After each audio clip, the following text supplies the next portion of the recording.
30 अक्टूबर 2025 मुंबई के पोवई में महावीर क्लासिक नाम की इस बिल्डिंग के फर्स्ट फ्लोर पर आरए स्टूडियो नाम से एक स्टूडियो स्पेस है, जहां बीते 4 दिनों से लगभग 100 बच्चों का एक फिल्म के लिए ऑडिशन चल रहा था, जो सुबह तकरीबन 9:30 बजे से शुरू होता और शाम तक चलता था।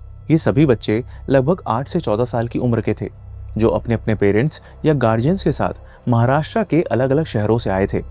यह स्टूडियो रोहित आर्या नाम के शख्स का था और वही सभी बच्चों का ऑडिशन ले रहे थे।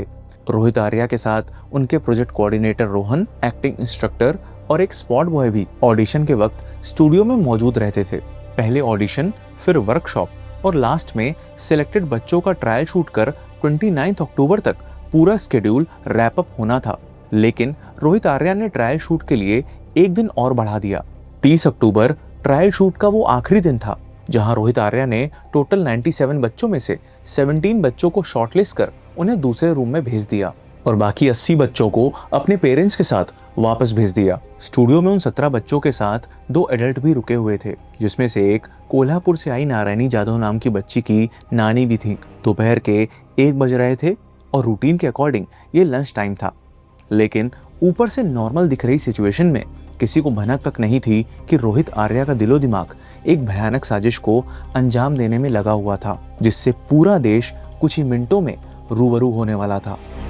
रोहित ने स्टूडियो रूम में मौजूद सभी बच्चों से कहा कि वो इमेजिन करें कि एक सीन चल रहा है जिसमें उन सभी को पिन ड्रॉप साइलेंस रखना है। यह सीन एक हॉस्टेज सिचुएशन का एक्ट था, जिसकी रिहर्सल वो बच्चे बीते 2-3 दिनों से कर रहे थे। रोहित ने शटर को बंद कर दिया और सारी खिड़कियों को काले पर्दे से ढक दिया। सभी बच्चे, इनफैक्ट नारायणी की नानी, ये सब देख तो रही थी, लेकिन वो इसके पीछे की असलियत से अनजान थी। वहीं दूसरी तरफ रोहित आर्या के प्रोजेक्ट कोऑर्डिनेटर रोहन स्टूडियो से लैपटॉप लेकर बाहर निकले ही थे, लेकिन वो अपनी चाबी अंदर ही भूल गए थे, जिसे लेने जब वो वापस गए तो रोहित आर्या ने न सिर्फ उन्हें चाबी देने से मना कर दिया, बल्कि वहां से जाने को कह दिया। पूरे दिन वैसे भी रोहित की बॉडी लैंग्वेज और हाव भाव रोहन को कुछ अटपटे से लग रहे थे, और अब इस तरह का बर्ताव रोहन के अंदर शक पैदा कर गया। इस आरए स्टूडियो के जो पहले मंजिल पर आप देख सकते हैं, कुछ बच्चों को किडनैप करके रख लिया है। आखिर कौन था रोहित आर्या और उसके इस कदम के पीछे एक वजह से ज्यादा कौन सी मजबूरी छुपी थी? Welcome to the show. My name is Shashwat and you are watching the real truth behind Rohit Arya case. आज के वक्त में कुछ भी आसान नहीं है, और अगर बात बिजनेस की हो तो उसे स्मूथली चलाने के लिए बहुत कुछ मैनेज करना पड़ता है। लेकिन इन सारी चीजों में ओडू आपकी हेल्प कर सकता है। ओडू एक एंटरप्राइज रिसोर्स प्लानिंग मतलब ईआरपी सॉफ्टवेयर है, जो सीआरएम, वेबसाइट, ई कॉमर्स जैसे कई वर्टिकल्स को कवर करता है, और इन्हीं में से एक है इनका वेबसाइट बिल्डर ऐप। ओडू सिर्फ वेबसाइट बनाना इजी नहीं करता, बल्कि फ्री में भी करता है। स्टार्ट करेंगे odoo.com पर जाकर। आपने वेबसाइट बिल्डर सेलेक्ट किया, फिर अपनी वेबसाइट के बारे में सारी डिटेल्स ऐड करी, कलर पैलेट सेलेक्ट कर लो या लोगो अपलोड करके भी सेलेक्ट करवा सकते हो। पेजेस सेलेक्ट करो और इतनी सारी एआई जनरेटेड थीम्स में से जो पसंद आए वो चूज कर लो, और वेबसाइट की फ्रेमवर्क रेडी है। टेक्स्ट और कलर्स चेंज करो, ड्रैग एंड ड्रॉप करके अपनी वेबसाइट का डिजाइन सेट करो। फोटोज अपलोड करनी है बट नहीं मिल रही, नो प्रॉब्लम। ओडू में अनस्प्लैश का इंटीग्रेशन है, जहां से आपको बहुत सारी फ्री हाई क्वालिटी इमेजेस मिल जाएंगी, और यह वेबसाइट 100% कस्टमाइजेबल है बिना किसी कोडिंग के। अब वेबसाइट तो बना ली, लेकिन होस्ट कहां करोगे? ओडू यह भी फ्री में हैंडल करेगा। Permanent free hosting, unlimited free technical support, first year के लिए एक कस्टमाइज्ड डोमेन, वो भी फ्री ऑफ कॉस्ट। सबसे बड़ी बात, ओडू का फर्स्ट ऐप बिल्कुल फ्री है। अगर आपको बाकी सारी ऐप्स यूज करनी हो तो आप फ्री में 15 डेज का ट्रायल ले लो, और अच्छा लगे तो वो भी सिर्फ 580 रुपीज के सब्सक्रिप्शन में मिल जाएंगे। तो आप चाहें एक बिजनेस चलाते हो या फ्रीलांसर हो, ओडू डेफिनेटली चेक करो, और वेबसाइट बिल्डर का लिंक मैंने डिस्क्रिप्शन में दे दिया है, जिसे आप चेक कर सकते हो। Now back to the case. चाबी देने से मना कर दिया, तब मैं नीचे आके दौड़ के आया, और हमारे रवि भाई करके है, उनको मैंने बोला, भाई बोला ये चाबी बीबी सब लेकर बैठा है, तो कुछ तो लफड़ा हो सकता है, कुछ तो लफड़ा चल रहा है, उसके दिमाग में क्या चल रहा है। वो पागल के जैसे बिहेव करना स्टार्ट हो गया था थोड़ा थोड़ा सा। यह बात सिर्फ रोहन और उनके साथ रवि तक नहीं, बल्कि स्टूडियो के बाहर इंतजार कर रहे सभी बच्चों के माता पिता तक पहुंच गई। स्टूडियो का वो हिस्सा जहां बच्चे मौजूद थे वो अंदर से लॉक था, जहां एक तरफ स्टूडियो के बाहर अफरा तफरी मच गई, वहीं यह खबर पवई पुलिस स्टेशन तक पहुंच गई। स्टूडियो के अंदर मौजूद नारायणी की नानी पहले तो समझ ही नहीं पाई कि आखिर क्या चल रहा है। हाँ, लेकिन रोहित आर्या के सभी डोर को लॉक करना, खिड़की को पर्दों से ढक देना, रोहित का कुछ अजीब सा बिहेवियर उन्हें नजर आ रहा था। इसलिए उन्होंने अपने पास मौजूद मोबाइल फोन से अपनी बेटी यानी नारायणी की माँ को कॉल किया, जो साथ में आई थी और बाकी पेरेंट्स के साथ स्टूडियो के बाहर ही थी। और वहीं से उन्हें हॉस्टेज सिचुएशन का पता चला। उन्होंने फोन पर बताया कि सभी बच्चे सेफ हैं और फिर वो उन बच्चों में से जो सबसे कम उम्र के बच्चे थे उनको वो खिड़की के पास लेकर आई, ताकि शायद उनके माँ बाप देख सकें कि उनके बच्चे सुरक्षित हैं। जो बड़ी उम्र के बच्चे थे वो ऑलरेडी ग्लास विंडो की तरफ आ गए थे और अपने घर वालों को हाथ से वेव कर इशारा कर रहे थे। बच्चों की चीख पुकार जैसे ही तेज हुई, वैसे ही रोहित आर्या ने अपना असली रंग दिखाते हुए उन पर बंदूक तान चुप रहने की धमकी दी। थोड़ी देर बाद रोहित आर्या ने यह वीडियो ऑनलाइन पोस्ट कर अपनी मांग सबके सामने रख दी। मैं रोहित आर्या, मैंने एक प्लान बनाया और कुछ बच्चों को इधर हॉस्टेज रखा है। मेरे कुछ ज्यादा डिमांड्स नहीं है, बहुत सिंपल डिमांड्स है, बहुत मॉरल डिमांड्स है, बहुत एथिकल डिमांड्स है। ना मैं टेररिस्ट हूँ, ना मेरी बहुत बड़ी पैसों की डिमांड है। कुछ भी पैसों की डिमांड तो है ही नहीं, इमोरल तो बिल्कुल भी नहीं है। मुझे कुछ लोगों से बात करनी है, उनको सवाल पूछने हैं, उनके जवाब पर अगर मुझे काउंटर क्वेश्चन है तो मुझे काउंटर क्वेश्चन पूछना है। Slightest wrong move from your end will trigger me कि मैं ये पूरा जगह को आग लगा दूं। बच्चे अननेसेसरी हर्ट होंगे, ट्रॉमेटाइज डेफिनेटली होंगे, उसका जिम्मेदार मुझे ना गिना जाए। रोहित का कहना था कि वो कोई टेररिस्ट नहीं है और ना उसे बच्चों की रिहाई के बदले पैसे चाहिए। वो सिर्फ बात करना चाहता है और सरकार से उसे कुछ सवालों का जवाब चाहिए। मामला बहुत ही संगीन हो चुका था और यहाँ बात 19 जिंदगियों की थी, जिसमें से 17 मासूम बच्चे थे। दोपहर के 1:45, आधे घंटे के अंदर भारी police force, quick response teams, bomb disposal squad and fire brigade units मौके पर पहुंच गई। इस ऑपरेशन को लीड कर रहे थे सीनियर इंस्पेक्टर जितेंद्र सोनवाने और डीसीपी दत्ता। ऐसी हॉस्टेज क्राइसिस सिचुएशन में सबसे इम्पोर्टेंट होता है सभी हॉस्टेजेस को सेफली इवैक्यूएट करना और किसी भी तरह के कोलैटरल डैमेज को अवॉइड करना। इसलिए सीनियर इंस्पेक्टर जितेंद्र सोनवाने ने रोहित आर्या से कॉल पर बात कर उसे समझाने की कोशिश की और बच्चों को रिहा करने की अपील की। इस 80 मिनट चली कॉल में रोहित कभी बेहद शांत तो कभी गुस्से से भड़क उठता।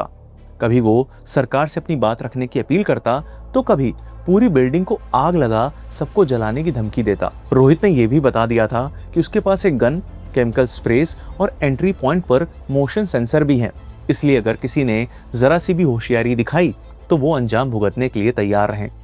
आखिरकार 3:45 पर रोहित ने रिस्पॉन्ड करना बंद कर दिया और बच्चों को रिहा करने से इनकार कर दिया।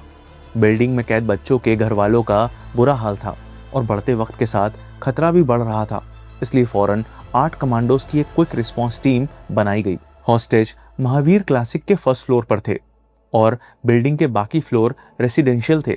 फ्रंट साइड पर रोहित आर्या बच्चों पर गन ताने खड़ा था, इसलिए कमांडोज सिर्फ बिल्डिंग की बैक साइड से ही घुस सकते थे।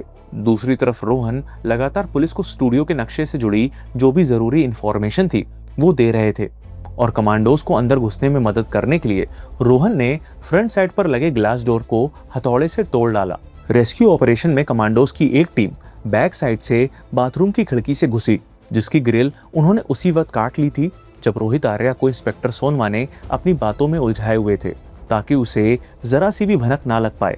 कमांडोज की दूसरी टीम ग्लास वॉल की तरफ पोजीशन थी, जो साइमल्टेनियस ब्रीच के लिए रेडी थी। सभी की निगाहें इस ऑपरेशन पर थीं, क्योंकि बच्चों की सलामती का सवाल था। आखिरकार कुछ ही मिनटों बाद पूरा ऑपरेशन ओवर हुआ और खबर आई कि कमांडोज की टीम ने सभी 19 हॉस्टेजेस, 17 बच्चे और 2 अडल्ट्स को सेफली रेस्क्यू कर लिया है और किसी भी बच्चे को कोई नुकसान नहीं पहुंचा है। सभी को 7 हिल्स हॉस्पिटल भेजा गया है, जिसके बाद वो अपनी अपनी फैमिली से मिल सकते हैं। बच्चों की सलामती की खबर से तो सभी ने चैन की सांस ली, लेकिन रोहित आर्या के साथ जो हुआ और जिस तरह से हुआ, उसने सभी के मन में कई सवाल खड़े कर दिए। जब पुलिस ने मीडिया ब्रीफ में बताया कि जैसे ही कमांडोज की टीम एंटर हुई तो रोहित आर्या को इसकी भनक लग गई और उसने बच्चों को शूट करने के लिए गन पॉइंट की ही थी कि एंटी टेररिज्म सेल के एएसआई अमोल वाघमारे ने स्प्लिट सेकंड में डिसीजन लेते हुए सिंगल शॉट फायर की, जो सीधे रोहित आर्या के सीने में जा लगी, जिसके चलते शाम 5:15 बजे हॉस्पिटल ने उसे डेड डिक्लेयर कर दिया। ऊपर से देखने में तो ये एक ऐसा केस था जहां किडनैपर मारा गया और हॉस्टेज रेस्क्यू कर लिए गए, लेकिन यह केस इतना भी सुलझा हुआ नहीं था। आखिर ऐसी कौन सी बातें थीं जिसके बाहर आते ही सभी रोहित आर्या के इस इनकाउंटर को फेक और सच को हमेशा के लिए दबाने के लिए उठाया गया कदम बताने लगे। आखिर क्यों रोहित आर्या की मौत को भ्रष्टाचार की बलि के रूप में देखा जाने लगा। Any lawyer who can say that this is a fake encounter. Rohit Arya पेशे से फिल्म मेकर और उससे पहले एक सोशल एक्टिविस्ट थे। पुणे की एक हाईली एजुकेटेड फैमिली से बिलोंग करने वाले रोहित की पढ़ाई सिम्बायोसिस इंटरनेशनल यूनिवर्सिटी और MBA ISB मुंबई से हुआ था। हालांकि the Indian film and television directors association ने स्टेटमेंट रिलीज कर यह कहा है कि उनके पास रोहित के टीवी या फिल्म इंडस्ट्री से जुड़े होने के कोई वेरीफाइड क्रेडेंशियल्स नहीं हैं। रोहित की अप्सरा मीडिया एंटरटेनमेंट नेटवर्क नाम से एक मीडिया कंपनी भी थी और पवई के RA स्टूडियो में ऑडिशंस कंडक्ट किए जाते थे। रोहित का असलियत में पूरा नाम रोहित हरोलीकर था, लेकिन वो देश में जाति के आधार पर हुए इस बंटवारे और भेदभाव के खिलाफ थे। इसलिए बाद में उन्होंने अपना सरनेम चेंज कर आर्या कर लिया था। खुद ही सोचिए, क्या एक सच्चा देशभक्त अपने ही देशवासियों को धर्म, जात, प्रांत या भाषा पे लड़वा सकता है? रोहित के जानने वाले नाते रिश्तेदार सभी रोहित के शांत स्वभाव की तारीफ करते थे। इसलिए न्यूज पर रोहित को देखकर उन्हें एक पल को यह विश्वास नहीं हुआ कि ऐसा कुछ हो जाएगा। लेकिन रोहित को अंदाजा नहीं था कि एक अच्छे इरादे से शुरू की गई पहल उन्हें ही मौत के अंधेरे कुएं में धकेल देगी। और उसकी शुरुआत तब हुई जब रोहित आर्या स्वच्छ भारत कैंपेन से जुड़े। उनकी शॉर्ट फिल्म लेट्स चेंज को महाराष्ट्र गवर्नमेंट ने अपने क्लीनलीनेस इनिशिएटिव के लिए अडॉप्ट किया, जहां इस फिल्म को महाराष्ट्र और गुजरात के स्कूल्स में दिखाया गया ताकि स्टूडेंट्स को स्वच्छ भारत कैंपेन में हिस्सा लेने के लिए मोटिवेट किया जा सके। आर्या ने इसी प्रोजेक्ट के अंदर स्वच्छता मॉनिटर नाम से एक नया कॉन्सेप्ट लॉन्च किया, जिसके तहत स्कूल के बच्चों को स्कूल और आसपास के इलाकों का क्लीनलीनेस एम्बेसडर बनाया जाए, जिसमें वो बच्चे गंदगी और कूड़ा फैलाने वालों को टोकेंगे और पब्लिकली शेम करेंगे ताकि इस एम्बैरेसमेंट के चलते ऐसे लोग दोबारा गंदगी ना फैलाएं। साल 2022 में रोहित आर्या ने इस कॉन्सेप्ट को महाराष्ट्र के स्कूल एजुकेशन डिपार्टमेंट में प्रेजेंट किया। डिपार्टमेंट ने कुछ स्कूल में इसके ट्रायल की परमिशन इस शर्त के साथ दी कि रोहित इसके लिए खुद से ही फंडिंग रेज करेंगे। साल 2022 में रोहित ने इसे अपने खर्चे पर शुरू भी किया और चलाया भी। अगले साल रोहित ने एक नया प्रपोजल रखा, जिसे सरकार ने गवर्नमेंट रेजोल्यूशन के थ्रू 30 जून 2023 को अप्रूव कर आर्या की कंपनी को तकरीबन 10 लाख रुपए भी दिए, जिसमें 64,000 स्कूल्स के लगभग 59 लाख बच्चों ने पार्टिसिपेट किया। नेक्स्ट ईयर 2024 में महाराष्ट्र गवर्नमेंट ने एक और रेजोल्यूशन रिलीज करते हुए स्वच्छता मॉनिटर को स्टेट एजुकेशन डिपार्टमेंट की माझी शाला सुंदर शाला स्कीम के अंडर मर्ज कर दिया। अब यह एक तरह का कंपटीशन था जिसमें स्कूल को अपने कैंपस को सुंदर बनाने के लिए मोटिवेट किया जाता था और इसमें सबसे अच्छे मार्क्स और अच्छी रेटिंग वाले स्कूल्स को अलग अलग कैटेगरीज में अवार्ड दिया जाना था। सरकार ने इस प्रोग्राम के लिए 20 करोड़ रुपए अलॉट किए, जिसमें से 2 करोड़ स्वच्छता मॉनिटर फेज 2 के लिए अलॉट किए गए थे। यहां तक तो सब कुछ ठीक चल रहा था, लेकिन इस कंपटीशन के रिजल्ट्स ने रोहित आर्या को शॉक कर दिया था, क्योंकि लो मार्क्स और लो रेटिंग पाने वाले स्कूल्स भी गवर्नमेंट अवार्ड्स जीत रहे थे। जिसकी पहुंच जितनी ऊपर तक थी, वो बिना काम किए ही अवार्ड्स पा रहे थे। रोहित आर्या को यह बेईमानी बर्दाश्त नहीं हुई और उन्होंने इसके खिलाफ आवाज उठाई। लेकिन गलत के खिलाफ बोलने वालों का क्या अंजाम होता है, ये हमने मुकेश चंद्राकर केस में देखा था। रोहित ने एलिगेशंस लगाए कि जब उन्होंने इसके अगेंस्ट आवाज उठाई तो एजुकेशन डिपार्टमेंट उनके खिलाफ हो गया, उनके पेमेंट्स रोक दिए गए और मानसिक शोषण किया जाने लगा। लेकिन रोहित अपने इस इनिशिएटिव को भ्रष्टाचार के हाथों मरने नहीं देना चाहते थे, इसलिए उन्होंने इसे प्राइवेटली रन करना शुरू किया और इसके लिए हर स्कूल से मात्र 500 रुपए रजिस्ट्रेशन फी चार्ज करने लगे। पर एजुकेशन डिपार्टमेंट को जैसे ही पता चला तो उन पर प्रॉफिटियरिंग और प्रोटोकॉल ब्रीच करने का आरोप लगा दिया और स्कूल से लिए गए सारे पैसों को सरकारी खाते में जमा करने का ऑर्डर इशू कर दिया और ऐसा ना करने पर रिमेनिंग पेमेंट रिलीज ना करने की कंडीशन भी रख दी। रोहित आर्या के एजुकेशन डिपार्टमेंट से खींचतान चल ही रही थी कि इसी बीच महाराष्ट्र गवर्नमेंट ने रोहित आर्या के आइडिया से मिलता जुलता एक सफाई अभियान शुरू कर दिया और इसके लिए 5 करोड़ रुपए भी अलॉट कर दिए। रोहित ने आरोप लगाया कि सरकार ने उनके हक का पैसा देने की बजाय उसके ही आइडिया को चुरा कर इंप्लीमेंट कर लिया। देश के इस भ्रष्ट सरकारी तंत्र से मिले धोखे से रोहित बुरी तरह टूट गए थे और अपने साथ हुए इस अन्याय के खिलाफ कभी अनशन तो कभी धरना देने लगे थे। कभी एजुकेशन डिपार्टमेंट तो कभी मिनिस्टर दीपक केसरकर के घर के सामने। लेकिन 45 दिन तक का लगातार अनशन भी इस सिस्टम पर बेअसर रहा। इसलिए रोहित आर्या को लगा कि इस बहरे सिस्टम के कान तक अपनी आवाज पहुंचाने के लिए किसी बड़े धमाके की जरूरत है। लेकिन मासूम बच्चों को बंधक बना अपनी बात रखने का यह तरीका कहीं से भी सही नहीं ठहराया जा सकता, क्योंकि इसमें किसी भी बेगुनाह का कोई दोष नहीं था और कोई भी खुद को उन 80 मिनट के लिए इन बच्चों के माँ बाप की जगह नहीं रखना चाहेगा। बहरहाल ये भी सच है कि रोहित आर्या ने सिर्फ हॉस्टेज सिचुएशन का एक्ट ही प्लान किया था।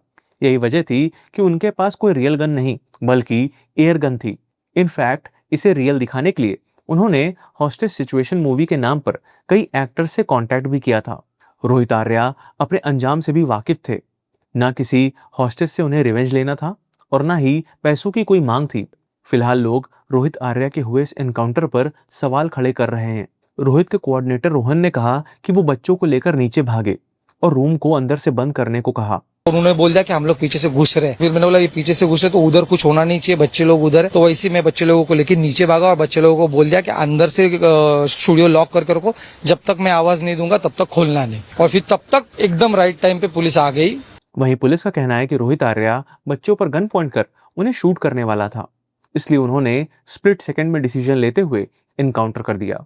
लेकिन बुलेट तो रोहित के लोअर बॉडी पर भी मारी जा सकती थी या फिर शरीर के ऐसे हिस्से में जहां मौत का रिस्क ना हो। रोहित आर्या का जिंदा बचना इस सिस्टम में बसी गंदगी और करप्शन में डूबे नए नए चेहरों का खुलासा कर सकता था, जो अब हमेशा के लिए दब जाएगा। ना असल दोषियों का पता चलेगा और ना ही किसी गुनहगार को सजा मिलेगी। बहरहाल महाराष्ट्र एजुकेशन सेक्रेटरी रंजीत सिंह देओल का कहना है कि 2 करोड़ के ऐसे किसी एग्रीमेंट की कोई बात नहीं हुई थी। रोहित आर्या ने इसके लिए खुद वॉलंटियर किया था, जिसका सर्टिफिकेट उन्हें दे दिया गया था।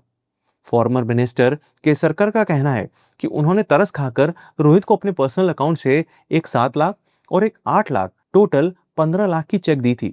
अब ये कैसी तरस थी, ये 15 लाख ही अमाउंट क्यों दिए गए और वो भी पर्सनल अकाउंट से, ये सब कुछ जांच का विषय है। फिलहाल एक इंडिपेंडेंट मजिस्ट्रियल इंक्वायरी इनिशिएट की गई है। साथ ही lawyer and activist Nitin Satpute ने बॉम्बे हाईकोर्ट में रोहित आर्या के एनकाउंटर को फर्जी बताते हुए कंप्लेंट फाइल की है।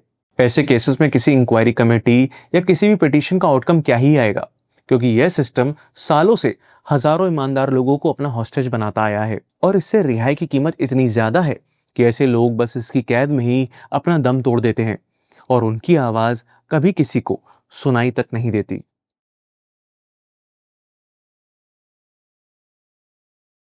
अगर आप क्राइम केसेस ऑडियो फॉर्म में सुनना पसंद करते हैं तो आप स्पॉटिफाई पर हमारे पॉडकास्ट को सुन सकते हैं, जिसका लिंक डिस्क्रिप्शन में दिया हुआ है। और ढेर सारा प्यार और सपोर्ट देने के लिए दिल से थैंक यू।